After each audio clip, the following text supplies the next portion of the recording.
welcome back to StarFall. You specifically waited till none of us were ready to start it because you know one of us was going to do it for you. That wasn't the reason, but sure, okay. Anyway, so It's on. Gene Hello. does it. So we're starting this. Gene does not know what we are doing. I just made a bowl of cornflakes, and he said, "Get the hell in the Discord," and here I am. So Gene, listen. Meanwhile, I do. Yeah, because I was talking about it in the Thoughtful Minion Patreon Discord with Quill, but earlier this morning, my sister Katie discovered a fan fiction that is a Christian retelling of the first Harry Potter. You mean the first Harry Potter book? Yes, it is a Christian retelling of it. Oh, It is boy. called the Hogwarts School of Prayers and Miracles. This is gonna get really And interesting. now, we are going to be doing a reading of it, the three of us. Oh boy, here we go. I left the link in right there, so the way this is going to work, we're going to read it like one small portion at a time, I think we'll do it. We'll do it Quill, then me, then Gene. How does that sound? That sounds very appropriate. Okay, so before we get into this, should we start with the author's note, or should we just leave that on its own?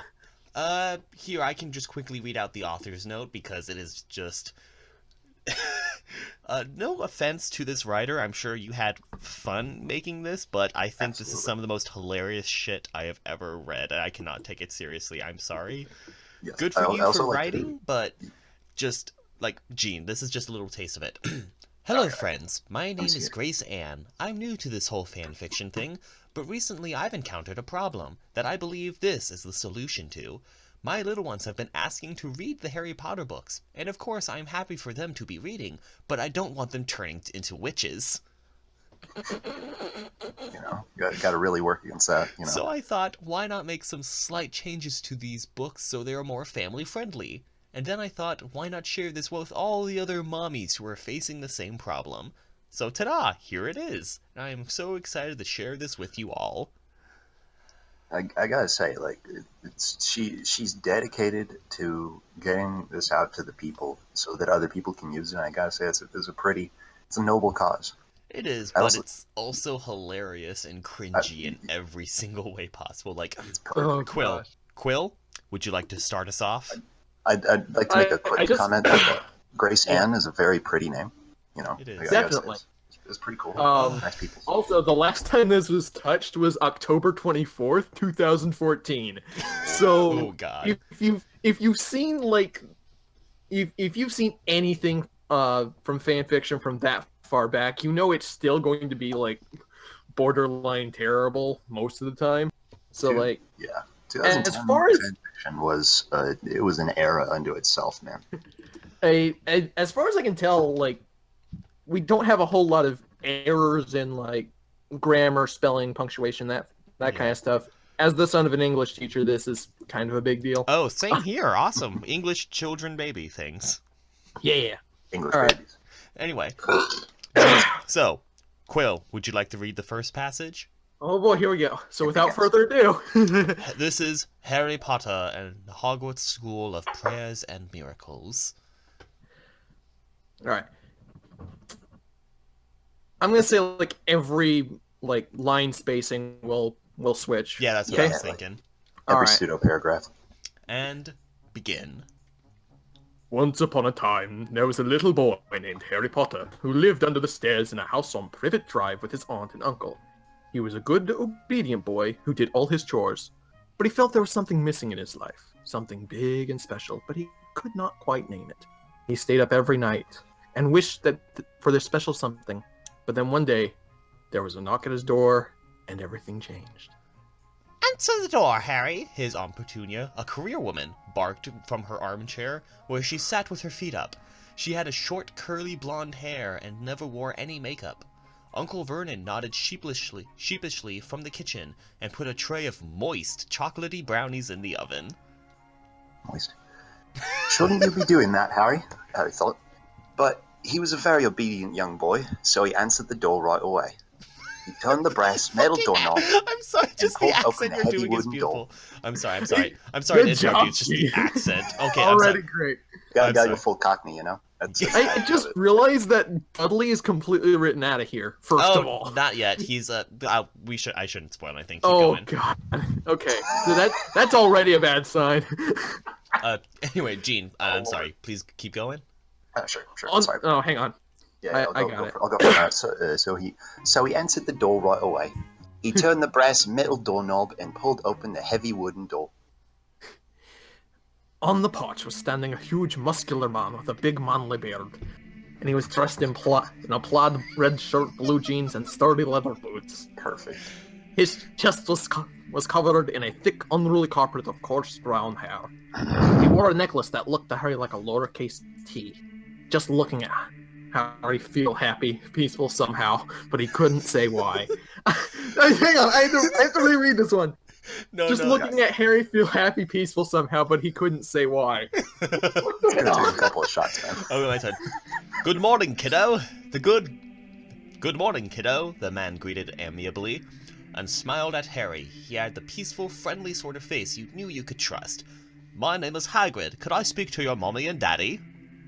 I don't have a mommy or daddy, Harry replied, sadly, and looked at his raggedy old shoes that were blue. Oh god, what the hell? Perhaps that was why he felt so lonely, he thought, because the shoes were blue.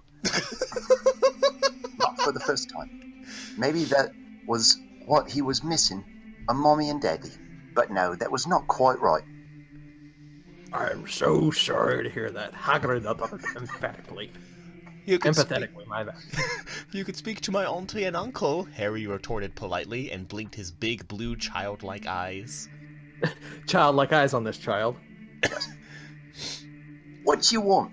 Aunt Petunia peered out the door with her narrow, suspicious eyes, and she was wearing a baggy, unflattering pantsuit. Hang on. Yeah, Quill. You're saying, yeah? That's a few lines down from where it needs to be. Just come on now. I know. Anyway, Quill, your turn. Yeah. Oh, that's right. That's me. Hello, neighbor. Hello, neighbor. I was wondering if you had been saved. Hagrid exclaimed brightly and tipped his wide-brimmed straw cowboy hat. Hang on. He's wearing a cowboy hat. This is definitely not England. Oh, no, it's not. It does not take place in England, no. The Cockney accents are not going to change, though. Oh, no, of course not. Harry, where was a cow? Hello. Oh, right, my turn. Aunt Petunia laughed with a gravelly laugh and leaned forward on her sturdy, practical boots. Saved? Don't tell me you're one of those Christians. Harry did not know what the word meant, but Hagrid's smile was the most peaceful smile he had ever seen. It made Harry feel warm and happy inside, just seeing the glowing, radiant grin on the kind, friendly stranger's face. He wondered why Aunt Petunia and Uncle Vernon did not smile like that. Yes, I am, Hagrid replied kindly. Are you? Aunt Petunia laughed again and stuck up her pointy, sharp nose up in the air. We are too smart for that. Haven't you read Dawkins? God is dead. Dawkins. We killed him. Would you like us to educate you on Dawkins? What is a Christian? Harry queried innocently, and scuffed his shoe on the shaggy yellow carpet which had not been vacuumed in quite some time. Because that is so needed to know. Who has yellow carpet? What is this place? I think the idea is like they're trying to make these characters terrible, but they were terrible to begin with. This didn't need much change. Let's be real here. They could have copy pasted from the regular book. I almost wonder if like the person who wrote this only knows like vague names and characters, but doesn't know the actual story at all, which is not shocking, I guess. Yeah. Anyway, they've heard about it, but what is it? Yeah. Christians are people who want to be good, Hagrid explained wisely and crouched downstairs on eye level Harry. We want to go to heaven after we die. Do you know what heaven is, Harry? Harry shook his head, and his big eyes were wide and curious. Heaven is a beautiful place where we can be with God.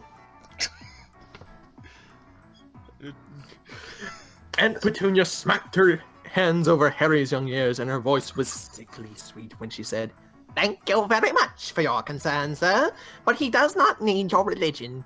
He has science and socialism and birthdays. Evolution. I have a very good textbook on evolution that I can give you on it if you would like to learn things. Holy Yes, science and socialism and birthdays. I'm sorry. Oh my god. This is one of those days, boys. My head's already starting to hurt from this. This is why I needed a cup of coffee before I got into this chat. Oh yeah, I'm gonna crack open my Coke now. Hagrid laughed wisely. Evolution is a fairy tale. You don't believe that, do you? Yes, I do, Aunt Petunia screeched. Well then, prove it. Aunt Petunia could only stare at him. Her big mouth hung open dumbly. Here she thought she was so educated, and always demanded that Christians prove what they believed in.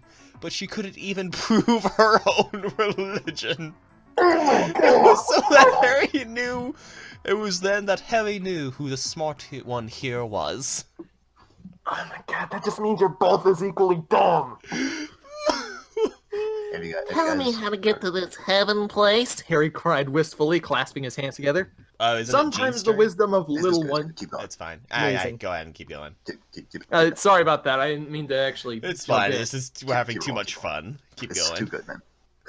We think we grown-ups know it all, but then God speaks through the mouths of little ones and shows us we are all mortals struggling along the path of life. Humility. All you have to do is be saved. Do you want to be saved? I do, Harry squealed, jumping up and down and all around. Then pray the sinner's prayer. Aunt Petunia tried to stop him, but she was powerless against Harry's pure, innocent, holy energy. Energy. Soon Harry had said the prayer, Hagrid beaming happily. You're a Christian now, Harry. You're a Christian, Harry. Oh god! I needed to see this. I'm Oh glad that I got to read that line. Thank you. Yeah. Continue, Quill. Oh, right. Harry smiled, but then interrogated. But how do I be a Christian? I don't know how. Hagrid grinned widely. There is only one place to learn that. Hogwarts School of Prayer and Miracles. And that is the end of chapter 1. Okay. Can we just touch on this author's note really quickly? Oh, I may not be a professional writer, but I think I'm being given the talent to pull this off in service of a greater mission. Happy face. Blessings, God. Grace Ann. I don't know if we can continue this already. This is kind of funny. I'm not gonna lie, it's already quite beautiful, man. Shall we continue to chapter 2? This has 12,000 reviews. Oh my god. It is spiritualistic culture and it is getting the respect it deserves. Oh,